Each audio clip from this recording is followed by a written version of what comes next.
En 2016, Colombia votó no en el plebiscito de paz, y esa noche el director de la campaña del no reveló en una entrevista que había usado WhatsApp para difundir información que sabían que era falsa. Sí, ya sé que eso pasó desde 10 años, pero tenemos que hablar de algo que sigue sucediendo hoy día.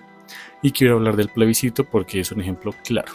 Probablemente hayas escuchado que los medios nos mienten, pero nunca has visto el rostro exactamente de quién es el que los compra. Así que quédate que vamos a revelar el funcionamiento de esta oscura red de manipulación y control. Bienvenido a este primer episodio, y en este video te voy a explicar por qué las ideas políticas que circulan en tu país, ya seas de Colombia, América Latina o básicamente cualquier país, están vinculadas con una misma fuente. Vamos a rastrear y revelar por una buena vez quién es el que financia los pensamientos liberales y de extrema derecha. Pero primero déjame que te cuente una historia. ¿Recuerdas que hablamos del plebiscito al principio del video? El país le preguntaron si quería vivir en paz y dijo: My name is no. El 2 de octubre de 2016, Colombia votó sobre los acuerdos de paz.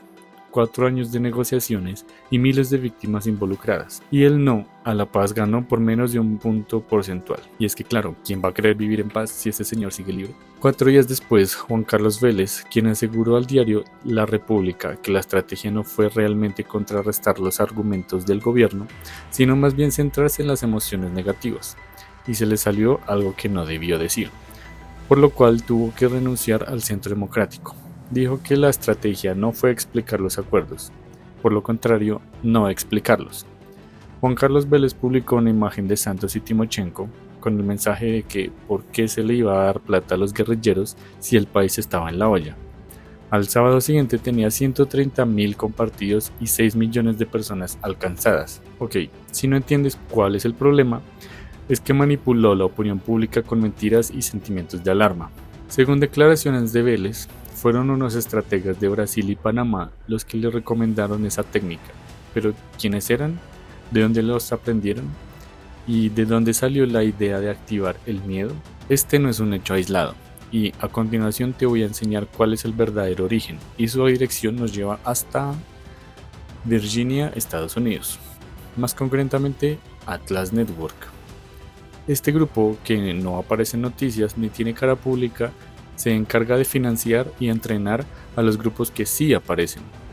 Pero déjame te explico qué es Atlas Network. Se hacen llamar un think tank o grupo de pensamiento que crea think tanks en más de 600 países y cuyo objetivo es la disminución del Estado y la promoción del pensamiento de derecha y de extrema derecha. Atlas financia diversos grupos de pensamiento en América Latina y todo el mundo. No más, tienes que revisar su página web y preguntar quiénes hacen parte en tu país. Nadie lo oculta y se enorgullecen de hacer parte de Atlas. Hacen convenciones y se premian entre sí por averiguar quién es el más influyente en el pensamiento libertario. En Colombia está el Instituto de Ciencias Políticas ICP, que es uno de los más citados ante el Congreso y uno de los más respetados medios. Pero ¿qué importa el ICP? Los think tanks como el ICP buscan incidir en los debates públicos a través de revistas de divulgación, expertos que participan en medios y su pertenencia a redes transnacionales. Todo contribuye a la legitimación de las ideas que producen y hacen circular. Atlas Network es descrita en la investigación académica como una red homogeneizante y aglutinadora de los think tanks de derecha, y su activa participación para la instalación mediática de discursos sobre ideas neoliberales. Ya sé, todo esto parece muy conspiranoico, pero si nos enfocamos en revisar cuáles son los donantes, nos encontramos con algo muy interesante, pues la mayoría no son públicos. Pero algunos que están documentados en declaraciones fiscales públicas son ExxonMobil, Philip Morris, los hermanos Koch, que son los mismos billonarios del petróleo que financiaron décadas de negacionismo climático. Nada más en 2024 recibieron inversión por más de 23.000 millones de dólares y cada año aumenta. Algo que no dice nadie es que una gran parte del financiamiento de Atlas viene del gobierno de Estados Unidos directamente, lo que significa que la red de think tanks latinoamericanos está siendo parcialmente financiada con dinero público americano. ¿Recuerdas que te dije que Atlas se hace llamar un grupo de pensamiento? Pues así es como funciona realmente. El donante financia a Atlas, Atlas le comparte el dinero a sus grupos de pensamiento en todo el mundo y estos divulgan las ideas que favorecen al donante. Producen un estudio que recomienda exactamente lo que el donante necesita y luego es revisado en política para la toma de decisiones. ¿Que no me crees? Bueno, por favor desahógate en caja de comentarios, gracias. Y mientras haces eso, veamos unos datos interesantes. En 2004, Atlas Network ofreció servicios a sus patrocinadores corporativos con el periodo previo a las negociaciones climáticas de la Convención sobre el Cambio Climático, la COP10, que en ese momento sucedía en Buenos Aires.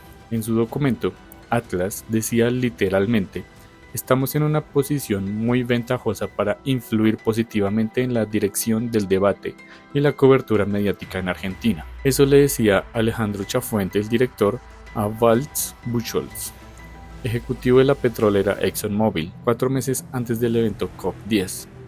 Y en febrero de 2005, un año después, Chaufuen le escribió a Buchholz para expresarle su agradecimiento por una donación adicional de $45,000.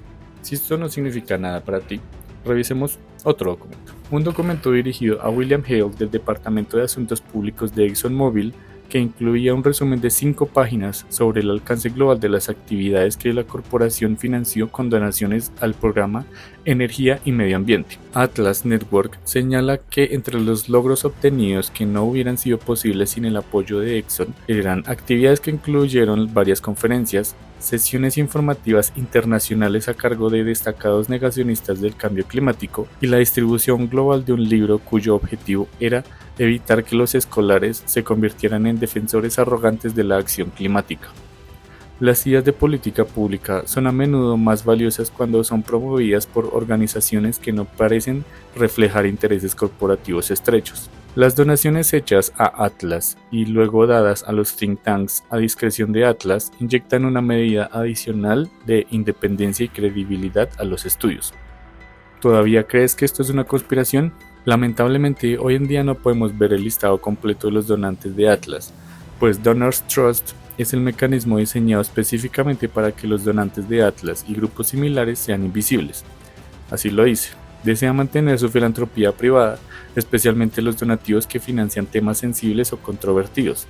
Sepa que cualquier contribución a su cuenta de Donors Trust que deba ser reportada al IRS no se convertirá en información pública. A diferencia de las funciones privadas, los donativos de su cuenta permanecerán tan anónimos como usted lo desee. Lo que te estoy señalando son hechos que sucedieron hace décadas, pero las acciones que hace Atlas Network hoy en día son ocultas. Las intenciones e ideas que son inyectadas sabemos que son pro derecha y ultraderecha. Desconocemos las acciones particulares, pero nos podemos hacer una idea. Un ejemplo de cómo funcionan los argumentos que usan los think tanks está en el ejemplo de 1993, en el cual Philip Morris tenía un problema. El gobierno americano acababa de clasificar el humo de segunda mano como carcinógeno. Necesitaban desacreditar esa ciencia sin que pareciera que lo hacía una empresa de cigarrillos. Entonces contrataron una firma de relaciones públicas para crear una coalición que se llamó Advancement of Sound Science Coalition. Se presentaba como un grupo independiente de científicos que ponía en duda la veracidad de las investigaciones del Estado, el humo, el cambio climático, todo, para desacreditar y generar dudas sobre los carcinógenos. Eso tiene un nombre. AstroTurf es la empresa que se encarga de colocar césped artificial que parece natural. En política es hacer movimientos artificiales que parecen naturales, claramente sesgados y orientados para ciertos intereses. Y es así como se filtran ideas en la opinión pública. Son mecanismos que dirigen la conversación hacia el lugar que Atlas desea. Como lo que vimos en el plebiscito de Colombia en 2016, es el mismo método que se sigue presentando hoy en día: falsas noticias o con información incompleta, que se hacen viral en redes. Nos engañan para que pensemos lo que ellos quieren que pensemos. Promueven ideas que les beneficien y se aprovechan de los algoritmos para manipular la opinión pública. ¿Cuántas veces leíste la fuente de las noticias que compartes? Mira, no te estoy juzgando, pues yo soy uno de los que nunca lee cuál es la fuente, pero vale la pena preguntarse quién se beneficia, quién financia y sobre todo quién financia al que financia. Cuando el ICP publica un estudio sobre reforma pensional en Colombia, ese estudio llega a los medios, llega al Congreso, llega al debate público como si fuera de conocimiento neutral. Y puede serlo, no estoy diciendo que todo lo que publican sea falso.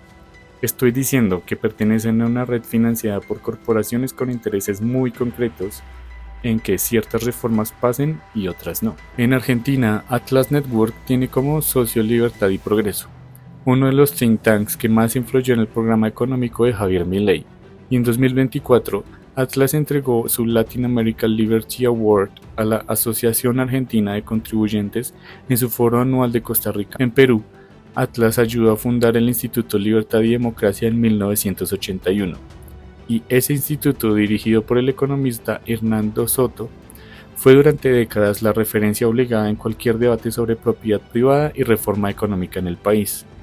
En México, en 2023, Atlas anunció una alianza con el Centro Ricardo B. Salinas Pliego y la Universidad de la Libertad, una nueva institución académica creada para avanzar los principios del libre mercado. ¿Reconoces el patrón? No es el mismo evento en distintos países, es la misma arquitectura. Un think tank con un nombre local, propio, con cara local, con académicos locales, financiado por una red global, que si no lo recuerdas, te muestro cuál es la filosofía de Atlas Network. Y para terminar me gustaría citar las palabras de Julia Steinberger, profesora de Ecología Social y Economía Ecológica. La generación de la protesta climática necesita ser consciente de que sus sociedades han fallado en reaccionar, no porque la democracia sea incompatible con la justicia climática, sino porque nuestras democracias han sido atacadas durante décadas por los mismos actores que destruyen el clima. Necesitamos difundir conciencia y conocimiento de Atlas Network, sus financistas y aliados, de tal manera que nuestros movimientos se entiendan contra quienes realmente nos enfrentamos. Gracias por quedarte hasta el final. Te agradecería que comentaras, te suscribieras y compartieras este video. Hasta entonces.